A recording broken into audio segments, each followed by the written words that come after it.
And if you realize that we have all of a sudden an apparition in black, then it will tell you that we can do magic with our cameras. Yeah. Joining us in the studio, would you like to do the introduction? Professor Khalid. Professor, I don't know why I keep calling you doctor. Well, like whichever is any fine. Professor Khalid, yeah. Welcome to the studio. Yeah, thank you. All black today. Well, a specific occasion? No, just, well, I didn't have anyone to clothe me, so I had to do it myself. You are very lucky today. I wish I were your shoes. The perks of a media job, is it? The perks of your job too are there. So let's play safe. I'll just tell them that they should get your guests fixed also next time. Yeah. You know, interestingly, just a few seconds ago, I went to the lavatory and a song came to mind on the back of some of the issues we have to deal with. Do you remember that one by Kwame Yogurt and Kwame Eugene? Actually, is it Kwame Yogurt? Say Kwame Yogurt? Is it what's his other name? is it Kwame or Kofi? Okay. Kwame Eugene confused me. So Kwame Eugene, right? I think it's Kwame Yogurt. What's the song then? Oh, you remember the chorus? BBBC. Oh, BBBC, BBBC. Okay. But if you look at some of the headlines, them go bow them our heads. So see about then go see. Before we get into the papers, let's give Professor Khalid his minutes to get into the issue of national interest. Don't you want to join the song? Well, I wish I could, but not my genre. If you follow him, he's crazy. I know. Anyway. I'm hedging myself. Okay. So you have your minute. I don't know what you're going to be talking about because it's a basket of issues we could look at. I know. I'm just looking at the AG's issue. That's a screaming banner headline. I don't know why it has to be a response of AG fires NDC. And I think that sometimes these sensational headlines in and of themselves don't even help the public officers. But you also understand that it looks like a fight back from the office of the Attorney General. And I've been one of the ardent critics of this very current Attorney General in how I just think that it's a very sensitive office. He's probably maybe one of the youngest to have taken up this role. And how you handle it is very important. And it's a very delicate line. And looking at issues of SAL, looking at issues of Jachi Kwesing, the transmission of the LGTB plus bill and all of these things, I think that his temperament has not been one very reflective of an office that is anchored on running multiple parties within a democracy. And I think that is something he ought to have a sober reflection. Do you feel others before him have been much better? Because, let's face it. Yeah. As of this time, that is why many people have called for a decoupling of the Attorney General's office from the Minister of Justice. Where the AG can represent government as a political figure, so to speak. Because let's not pretend. These AGs from time immemorial have been what I'm trying to say political. Is that we've seen Joe. Then you have a Minister of Justice. We've seen Martin Amidus, we've seen the likes of Betty Moles and all of those who were political appointees of political parties, different, But you know that in respect of anything, some will definitely be more than others. Yeah, but they were not in this firefighting mode and in this sort of for want of a better word, brazen approach to issues of national interest. Right, but everything would be partisan to an extent. Even the Speaker of Parliament, as you'd see, it's politically appointed. So the decoupling is neither here nor there. I think that we as public servants, when you ascend the throne, should have sober reflections and know that, look, this office I'm holding is once sensitive. I've got my interest, which is like my political party's interest, but the national interest runs supreme. Even if we still decouple it and we put people of such caliber in these places, we'll still have some of these. So it's actually because of this story. The AG's office? No, it's not just the AG's. No, it's become every political institution or government institution that's supposed to be independent. They're not. Yeah, but the point is, why I'm so particular about the office of the AG and the Minister of Justice is that you are the people's lawyer. If you don't know, apart from being the president's lawyer, you are the people's lawyer. If you get where I'm coming from. And that's why I was saying BBs. And some things that are... Okay, so let me just put it this way. We are hearing certain things, but let's assume, right? Yeah. I mean, with what the NDC has done now, some also say it's an attempt to just... Because, you know, in recent times, the judge sitting on the case said she wouldn't want it to be prolonged beyond a certain... Because once they enter the political season and all of that. For me, that also made me reflect on certain things. Yeah. What do you think would happen if the minority leader, Dr. Cassiel Atto Forson, were found complicit and put in the cooler? Well, it's something I've not thought of. Simmer down. Yeah, it's something I've not thought of. And with a little legal background I may have, looking at the issues, I don't see that he's going to go anywhere. But you're not a judge. Yeah, I'm not a judge. You know, a lot of times, I mean, this is the court of public opinion. A lot of the time. The justices of the courts, and then again, you know, sometimes there's a bit of, it's like being in an enclosure, a pen.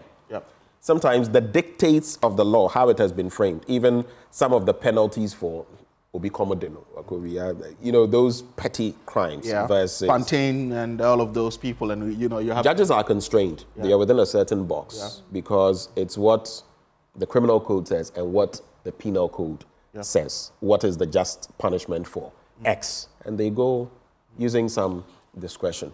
I'm just saying that... No, the point is... What we may sit here and say may not necessarily be, but I think just like to work any judge, wet his or herself, would have to make a lot of policy decisions in taking a final verdict on this matter, in the sense that, you know, 5 months or 4 months to an election is heated, and is the leader of an opposition party, in quotes, in the sense that you are a minority leader in parliament. So I think that the judge ought to really measure the temperature of the country. It would be a never-before-seen event. But, sweetie, before we get into the papers, apart from being a never-before-seen scene in this Fourth Republic, it would send quite a message, wouldn't it? And again, one thought that is curious for me, this issue, just like many others, has dragged for a long time. The question is, if we are coming to the end of it, why now in an election year? Do you get it? I know I get it. If we feel, and again, when you go to the Airbus issue and all of that, I keep saying, you know, it's almost like every electoral year, it comes up. No, but why if people are, go ahead. No, but again, why do we keep bringing up all of these issues? Again, and with the political motivations that come with that, you talk about an issue of interest, which is Airbus. I mean, if you have like state prosecutors in the UK saying that people have not committed any crime, yet we say they have. I'm just saying that it comes up every electoral cycle. So and I'm saying if someone is culpable, go ahead and deal with them regardless of the year. That tells you the political motivation behind these sort of cases and the mad people seek to throw. With Dr. Kathleen, Addy. And Kathleen Addy, politicians think in 4 years.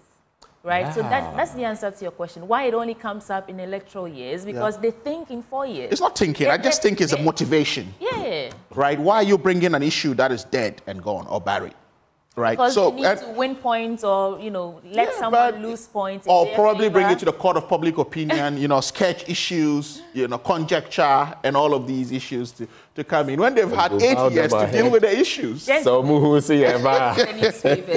I'll start with the Daily Graphic. On the front page, government Tullow signed emissions reduction purchase agreement.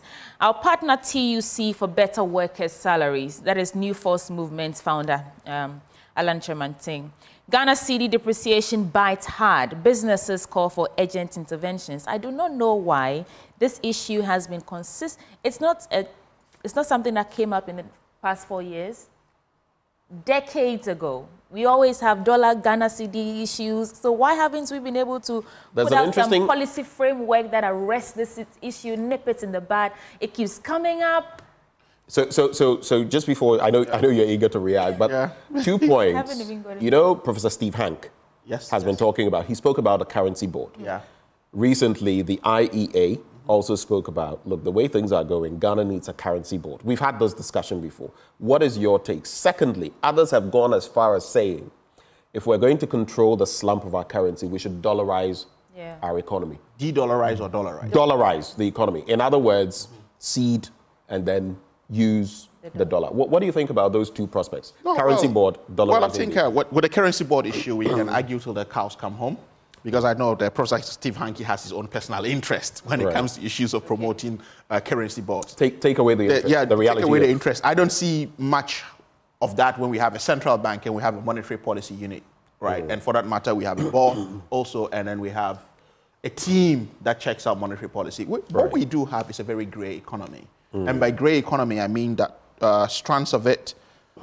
I was just having a conversation with a friend that I went like, okay, well, the dollar is almost 16 now, but it looks like the black market may drag it to 17, right? And how are they going to do this? They're hoarding.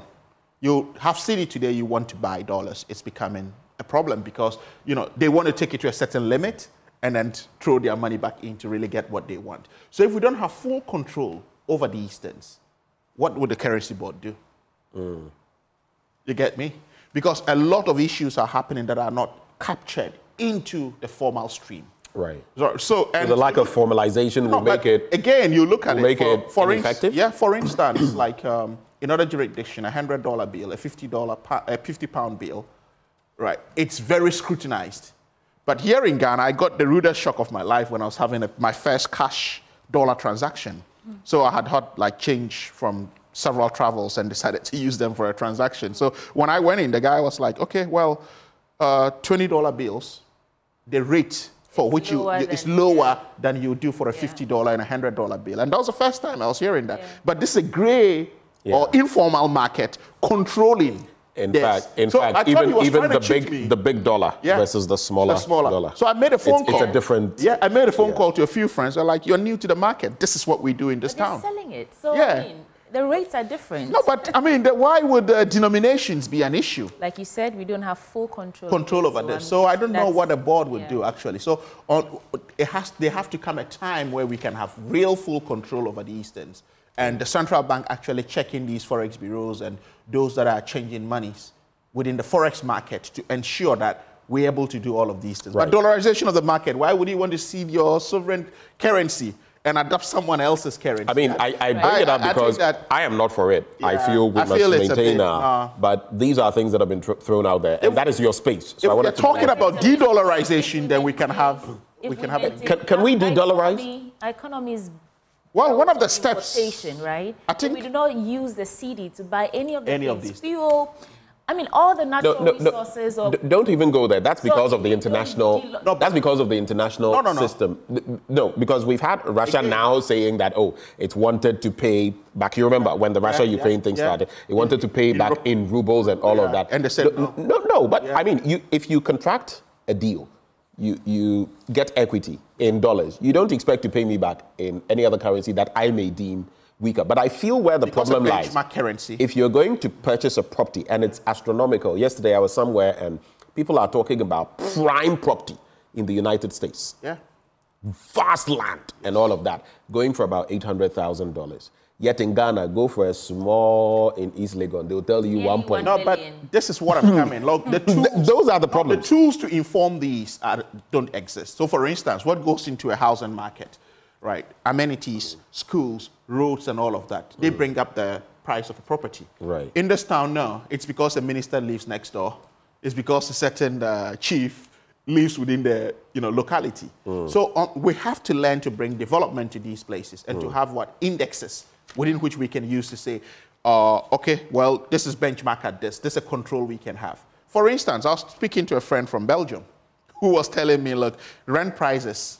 He's lived there for probably 7-8 years, and rent prices haven't gone up since his time. And I said, okay, how do you do this? He said, look, the rates are indexed, right? So even landlords can go beyond that limit. I mean, if you look at even the fallback of inflation in recent times in the UK, and the mechanisms they put in place, it's still a bit high. It's still higher than projections, but it's quite a sharp, because of some of these controls, you are talking about. All right. Gas, fuel, among other things. Let's get back into the papers. We've delved into that story, obviously, talking about businesses bearing the brunt of, the cedi depreciation. I want to do the story on page 30 of The Daily Graphic, we've delved into this on all our bulletins. SML did not pay 13.38 million Ghana cedis VAT, according to the KPMG report. Now, accounting firm KPMG has observed in its report commissioned by President Nana Akufo-Addo in the contract between Ghana Revenue Authority and Strategic Mobilization Ghana, Limited Ghana, SML, did not pay VAT worth 13.38 million Ghana cedis. The report indicated no deductions of value-added tax by GRA for 8 months on payment. That's between September 1st, 2020 and April 30th, 2021. A bulk payment to SML covering 8-month invoices did not have VAT and withholding tax reductions amounting to 13.38 million Ghana cedis. And this is the GRA. Sweetie appears very passionate. This appears very passionate on this SML issue. It can't be an oversight. No. GRA is taxing.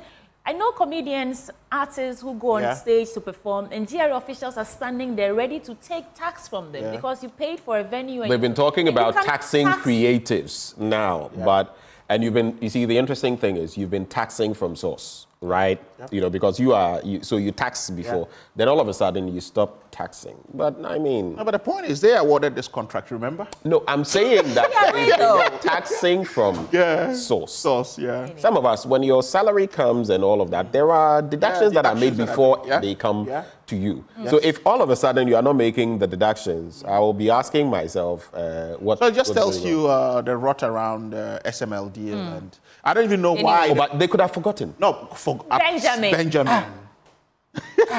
They forgot. I mean, the GRA they should come out and tell us that. No, what the point is, for an institution that is struggling to meet its targets, would forget such a colossal sum of money. It's an you do know I'm joking, right? I know, but I'm just trying to make your joke much more holding. I want to do 2 more stories and I'll hand over to you, gentlemen. Talo, government signed emissions reduction purchase agreements. GCB Bank to transform cashew sector. I know Benjamin has been waxing lyrical about how cashew could overtake the cocoa sector. Give me money. I'll go into cashew farming. Promoting peaceful elections through dialogue. Of course, Kathleen Adi, the chairperson of the NCC, is doing some media rounds talking about how Ghana must win the elections and not any political party. If they put cutlasses and machetes and guns in your hands, they don't value your life. Some quick headlines. Child among 9 dead at Mexico election rally. Shortage of bento. Oh, Ghana's day of shame. Shortage of bentoa. That's an interesting story. I just want to do that and I'll pass it over to Edema balls? So for any employer, the value of what? I thought it's a Bob Strange bulb? I know it's edema too. Edema, right. It's got interesting names. How do we get a shortage of bentoa? So for any employer, the value of employees' job is determined first and foremost by the markets for the company's goods or services. So why are Ghanaians paying premium remuneration to its democracy elites if all that democracy produces are talkers? What relative economic and social benefit is there in paying Article 71 office holders the amount of money we put in their pockets every month? In addition I wish I could get into this story, but it's a long one. So get the newspaper and get it for yourself. But you know I have a phobia for bentoa. Oh, interesting. Anyway, I mean, but let's get into your. You got scandalized as a child, you know what I'm thinking? Let's not get into this. No, you know what I'm thinking? Please, let's not. No, you know what I'm thinking? What? Maybe, it's a plastic product, right? So all this doom saw and high, it could be an impact, interestingly, right? Because what would have occasioned that?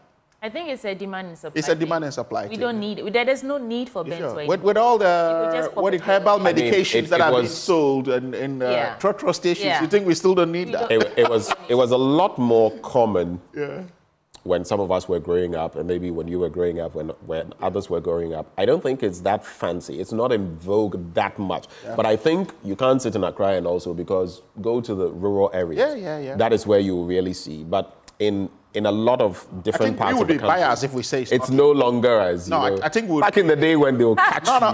I think that we might have run for your life. We might have outgrown it, right? And without seeing the reality of it. We did not carry it on. We did not carry it on. But I think that there's probably still a good number of people that, for me, with my gauge of it is the amount of herbal medication that is still dispensed out there. And one drug can fix 100 of problems. So what do you have in your paper? Let's it talks about all set for the CD mortgage. I think it's making really a big story around. And, For me, when we talk about mortgages and the risks around mortgages, I just don't think the dollar is just one factor of it. So, you know, de-dollarizing the mortgage market in Ghana is, in and of itself, is still not a solution to what it is.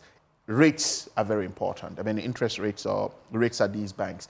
What determines the rates, right? In terms of allocation of mortgage price, in terms of the risk. Let's say, okay, if one were to get a property in Cantonments and someone is getting a property in Kaswa, is there going to be a difference? Yeah. Is this difference going to be significant? Yeah. So I think that, yeah, we need to be more, it's a step in the right direction, I would say, because the cedi is more probably stable, right?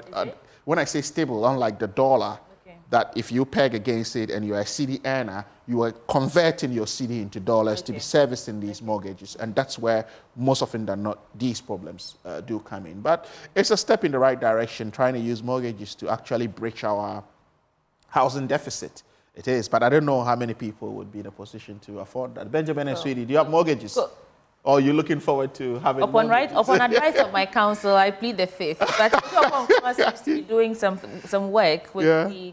I will not plead the fifth. I don't. No, but I mean, look, this is what I've always said about mortgages, right? Government needs to step in to actually help the mortgage market. I've always given this classic example of like teachers, nurses. Let's say someone is done with teacher training college or nursing training college at age 18, and the government puts them on a mortgage, or a government mortgage, supports mortgage. That's probably a 2-bed apartment, you know, ranging from maybe 1-bed, 2-bed to about maximum of 3-bed, with a rate, you know, affordable rate of, let's say, even the highest they could go is probably 18%. Right. By 40, 50, they are homeowners, if you ask me. That's a system these right. So I think that is something. I mean, it's not the easiest thing owning a house. Yeah, what I'm meaning is that US or other places, but the mechanisms are there. Yeah, if the government steps in this way, what it means is that there's going to be competition between the government mortgage market and that of the private sector. Right. When that happens, you not have the private sector taking advantage with astronomical rates. They will be benchmarking against the government rates and all of those. Landlords will be put out of business because then they cannot be taking 2 years advance for rent. Not put out of the business. They'll be whipped into line. Whipped into line. I like that. That's a bit. So I think that there's a lot more. Yeah.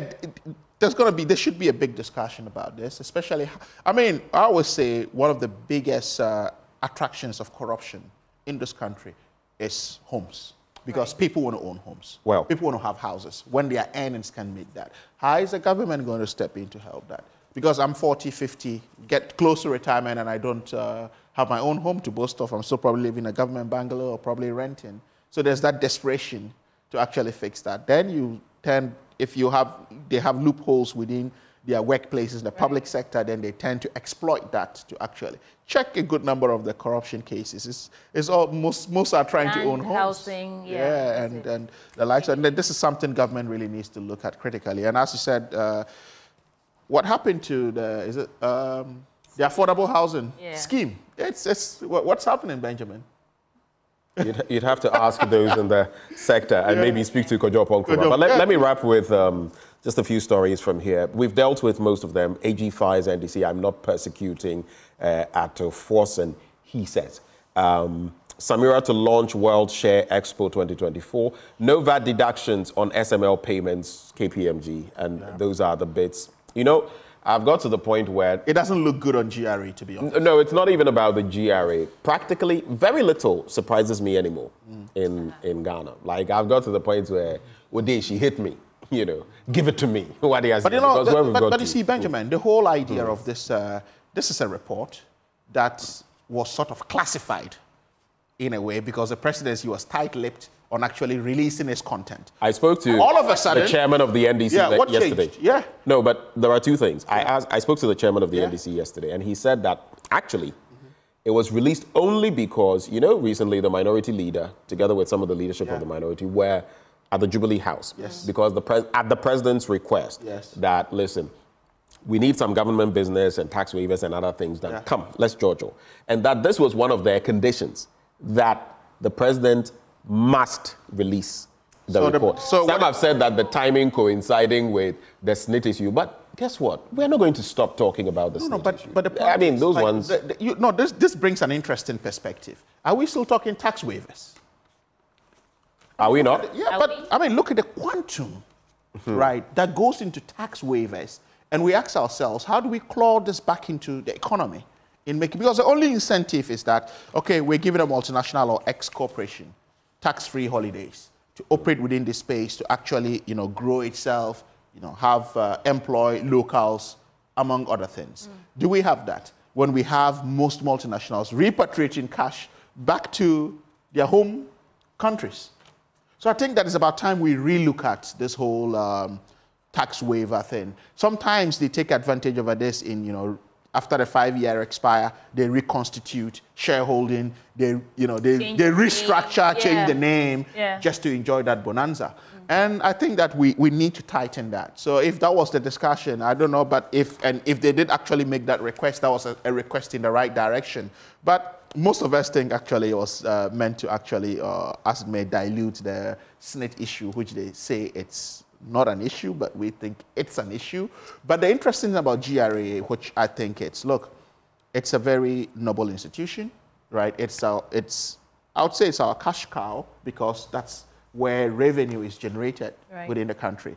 And the last couple of months, what has happened to GRA? You had a certain vice president bastardizing them for going after, who is now a flag bearer of a political party, going after corporations or the right people to take taxes. Then suddenly their board gets dissolved. And the fundamental question I'm even asking is that the new GRA board we have, right?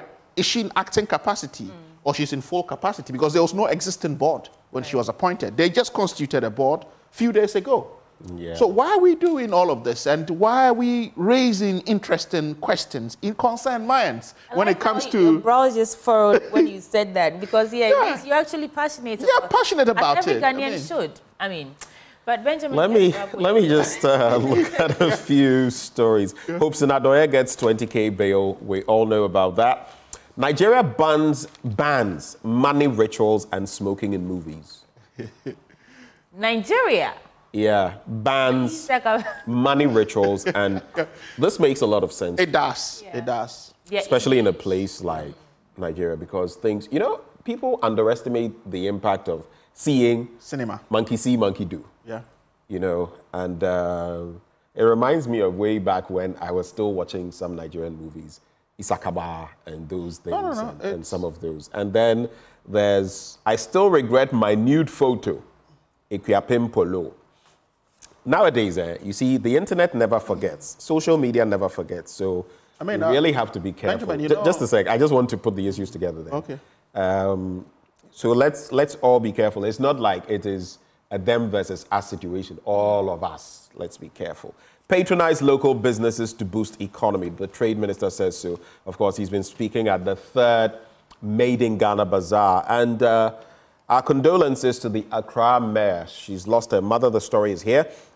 Mayor of Accra, Mrs. Elizabeth Na Kwacho Teria Saki, has lost her mother. DNS retired, Mrs. Dora Na Ahene Amatefio Kwate. Our condolences to the mayor of Accra. And I think that's what I would do from this paper. Any reflections? Yeah, I was just coming to the Nigerian issue, which was an interesting one, like banning rituals and smoking. I think it's because cinema is very powerful.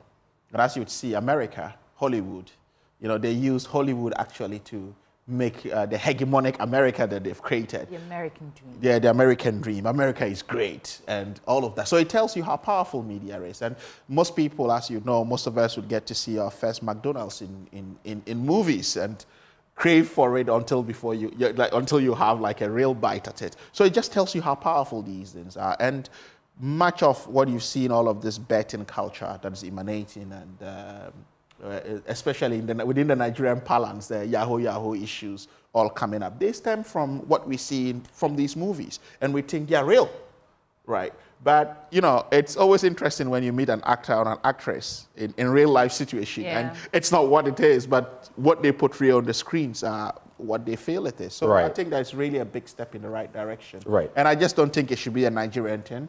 if... I intentionally read that story because I feel, yeah, in some instances, I mean, and just reflect on it. You're always making movies about witchcraft and you know, negative things. Others are making movies thinking about going into space, and the two different groupings. Your children who are watching, what will they be thinking? Hey, spiritual attack. Hey, this, and prayers, and this and that. And others are thinking, how can I be the next person who does something great in space or something of the sort? I'm saying that it's a reflection of our society, but at what point do we shift from it? Singapore was a certain way decades ago until someone said, we can't keep living like this. We can't keep doing this. You can't spit around, right? It's a mindset thing. So let people fashion stories. There are Ghanaian stories, interesting stories, and we always want to show those very base sides. But right before we go, thank you, Prof, for joining the conversation.